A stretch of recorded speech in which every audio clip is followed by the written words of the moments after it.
第1032章吸收。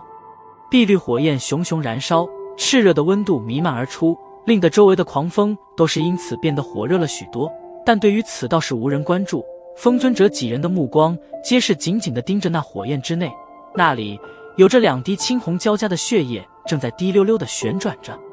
果然是古黄血精，而且这颜色居然还如此浓郁，想必至少也是得从一些斗尊阶别的天妖皇血脉中才能提炼而出。望着那3滴青红血液，一旁的穆青鸾俏脸微微一变，惊声道：身为天鸾一族，虽然比不上天妖皇族，但对于后者他也是极为的了解，因此一眼便是瞧出了这2滴青红血液的珍贵。